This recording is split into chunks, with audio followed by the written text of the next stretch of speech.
Meet Dr. Kathie-Ann Joseph. She's raising breast cancer awareness and saving lives one patient at a time. Joseph's lifelong dream of becoming a doctor, coupled with her unwavering work ethic, has led her to become one of New York City's leading surgeons. An alumna of Harvard and Columbia universities, Joseph has positioned herself as an advocate for women's health. Also serving as an assistant professor of surgery at NYU, Joseph tells us how she shaped her career from childhood to present day. Find out why? She's the boss.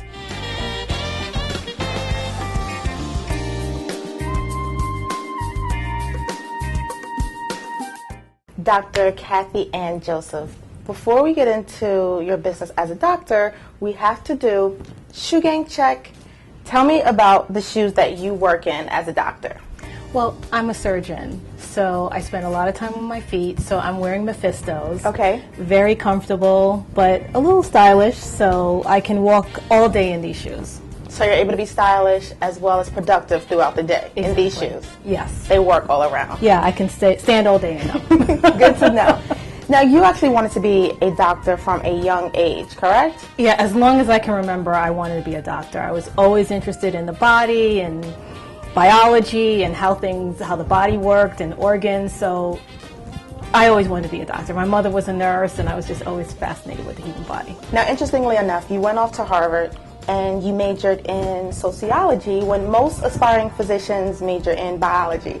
Why did you make that choice? I was really interested in it. I really liked to learn about how societies worked, and and developing critical analysis and quantitative reasoning. And I decided that's what I was going to major in. My parents didn't understand it, and they didn't know what they were spending their money on. They're like, wait, you're supposed to be a doctor. What's the sociology thing? Right, and I think they were a little nervous that I wasn't going to be a doctor, but I still knew all along I was going to be a doctor. And I would imagine that it actually helps in your bedside manner with your patients. Yes, and also because you write a lot of papers, it also helps you learn how to develop your critical reasoning and learning how to communicate with everybody else. Now, you went from Harvard to Columbia, another Ivy League school, and you met Dr. Ken Ford, who was your surgical instructor, and he had a large impact on your career and where you come today. Tell me about that. He had a tremendous impact on me. He's the reason why I went into surgery.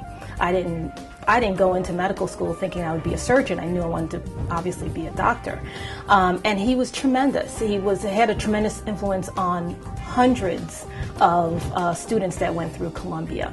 He's such a, not only is he a fantastic surgeon, but just a gentleman, a true surgeon. Just as others helped me, I always believe in, giving back, paying forward, and helping others. I always am available to helping and mentoring students that come in my office and showing them to the OR and helping them out, making sure that they don't, that they can see new cases. It's just really great because that's what someone did for me. So early on in Harvard, I believe it was your freshman year, you lost your mother.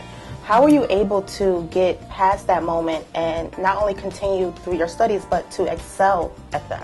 It was completely devastating, and she passed away actually in the middle of my freshman examinations, finals, at the end of the year.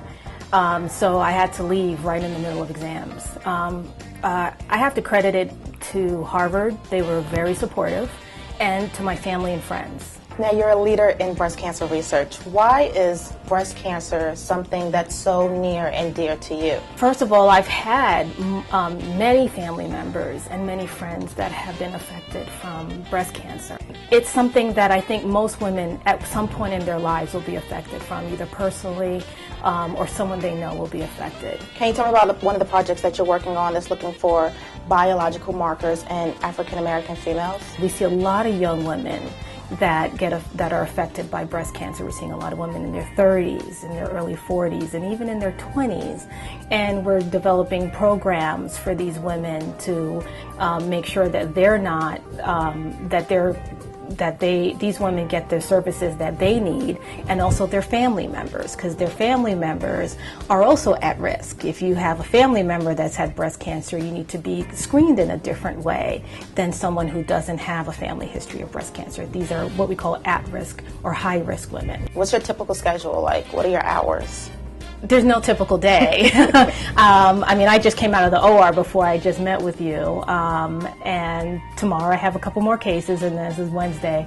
And then I also have clinics. So every day is different, which is nice. I like that, and I also have meetings, and I teach the students. So that's what makes it very interesting. And in addition to that, you're also a mother, you're a wife, caretaker. I mean, that's a lot. How are you able to balance everything and stay afloat? You definitely need a lot of help. My husband is great too. He's also a surgeon, but he helps out a whole lot too. So we have that balance. My mother-in-law is great, and we have good help. That's all I can say. And we have 2 great kids. Thank you so much for taking time out to speak with us today and give us knowledge on this issue. Thank you very much. And thank you guys for watching this episode of She's the Boss. You can catch others at MadameNoir.com. Be sure to follow us on Twitter at Madame Noir and like us on Facebook.